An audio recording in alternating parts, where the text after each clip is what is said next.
Olá, começa aqui mais um programa da série Flashes da História.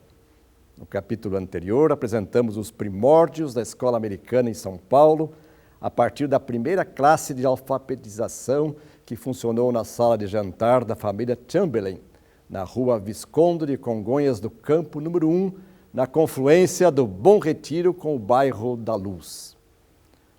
No ano seguinte, isto é, em 1871, a escolinha da senhora Chamberlain foi transferida para o andar superior da Rua Nova de São José, número 1, atual Rua Líbero Badaró, endereço em cujo pavimento térreo se reunia a Igreja Presbiteriana de São Paulo.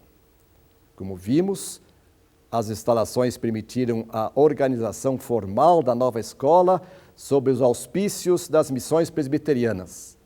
A direção interna passou a ser exercida pela professora Mary Descombe, eficiente colaboradora enviada pela Junta de Missões Estrangeiras da Igreja Presbiteriana do Norte dos Estados Unidos. Na direção geral da escola americana atuou a professora Palmira Rodrigues, de 1871 a 1873. Para suscitar a curiosidade, perguntamos no final do programa passado sobre as características peculiares que fizeram a escola americana tão famosa, a ponto de exercer fascínio sobre a elite paulistana e se tornar um interessante case, como diríamos hoje. Antes de procurar respostas para essas questões, convém que façamos um rápido esboço do ambiente social, político e cultural daquele importante momento da história paulista e brasileira. Nas palavras de Silvio Romero, crítico literário, poeta e filósofo sergipano, é por volta de 1870 que um bando de ideias novas esvoaçava sobre a cabeça dos mais jovens. Quais eram essas ideias inovadoras, esses movimentos geradores de tensões? Para desenhar a moldura que contornava a fase inicial da escola americana, podemos mencionar alguns desses vetores. Em primeiro lugar, a intensificação da propaganda republicana, agravada pelo lançamento do Manifesto Republicano, exatamente em 1870. Em segundo lugar, a ampliação e aprofundamento do movimento abolicionista. Em terceiro lugar, a instabilidade do governo com alternâncias sucessivas de liberais e conservadores na composição do gabinete de ministros. Em quarto lugar, as dificuldades financeiras do país decorrentes dos dispêndios com a Guerra do Paraguai, que terminou exatamente em 1870. Em quinto lugar, o recrudescimento da intolerância religiosa em face dos avanços do protestantismo, do crescimento da tendência ultramontana dentro do catolicismo e do impacto das diretrizes conservadoras emanadas do Vaticano. Em sexto lugar, a acolhida prematura das teses materialistas e positivistas, com crescimento do número de agnósticos. Em sétimo lugar, a escassa perspectiva para o desenvolvimento da ciência e da indústria nacional, agravada pela ausência de universidades no país. E, por fim, ainda o encantamento de parte dos brasileiros pelos Estados Unidos da América, sua prosperidade e cultura.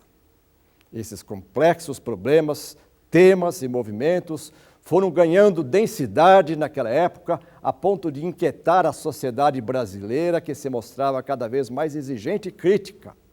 Isso favoreceu, em certo sentido, a expansão das missões evangélicas e a implantação dos colégios de orientação protestante, especialmente aqueles de raiz norte-americana.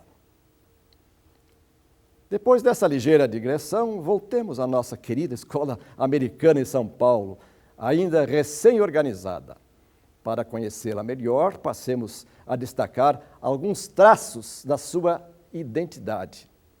A primeira característica marcante da escola americana era a absoluta liberdade de crença e de expressão cultivada em seu interior e inculcada como princípio inalienável. Essa diretriz poderia parecer inviável ou paradoxal em face da orientação religiosa explícita adotada pela escola desde os seus primeiros momentos de existência, mas não era.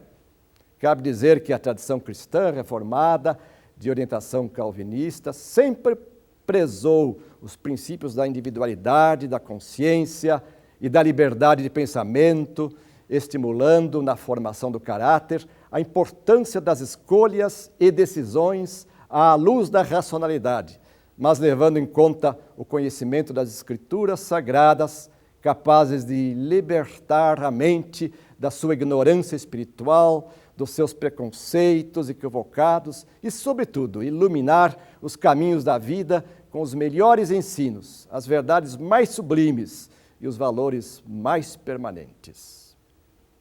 Em termos práticos e cotidianos, o ensino ministrado na escola americana nunca constrangeu as consciências, nunca foi coercitivo ou impositivo, em nenhum momento exigiu-se dos seus alunos a adesão ideológica, a conversão forçada, a profissão de fé induzida, a renúncia a crenças e ideologias herdadas no berço familiar. O segundo traço característico da escola americana, que está relacionado com o princípio de liberdade de crença e expressão que acabamos de mencionar, diz respeito à aceitação das minorias étnicas, sociais, políticas e religiosas. De fato, a história revela que na segunda metade do século XIX, os filhos dos que defendiam a extinção do regime de escravidão no Brasil, os filhos dos simpatizantes do regime republicano, bem como os filhos dos maçons, dos agnósticos, dos adeptos do judaísmo e dos próprios protestantes, eram discriminados nas escolas públicas ou forçados à catequese e à prática da primeira comunhão nas escolas de orientação católica. Por outro lado, e isso é muito importante, os filhos dos escravos e as crianças nascidas em lares humildes não tinham a mínima condição de frequentar as escolas públicas, pois estas somavam um número reduzido e mal atendiam à demanda das elites. Quanto às escolas privadas, algumas de orientação católica, o seu custo era fator de profunda exclusão social. No tocante à escola americana, podemos dizer que suas portas estiveram sempre abertas para os filhos desses segmentos da sociedade, as chamadas minorias, tanto políticas e religiosas, como sociais e étnicas. Embora não ministrasse ensino gratuito desde que se estruturara formalmente como estabelecimento escolar, em 1871, os registros da época informam que em todas as classes e séries, uma cota em torno de 15% dos alunos era constituída de bolsistas, isto é, tinham gratuidade total.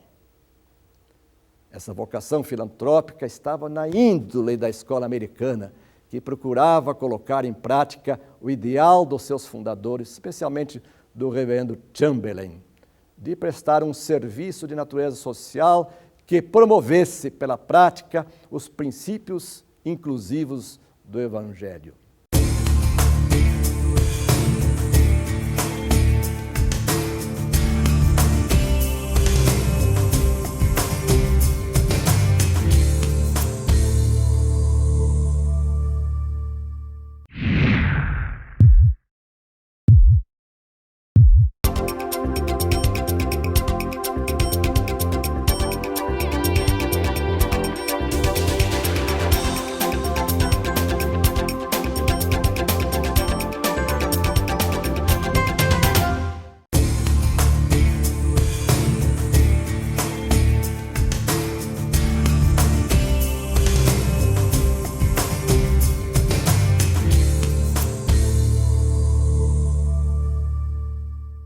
Foi a concessão consciente e sistemática de bolsas de estudo que permitiu a descrição de cenas inusitadas, muitas vezes referidas na escola americana.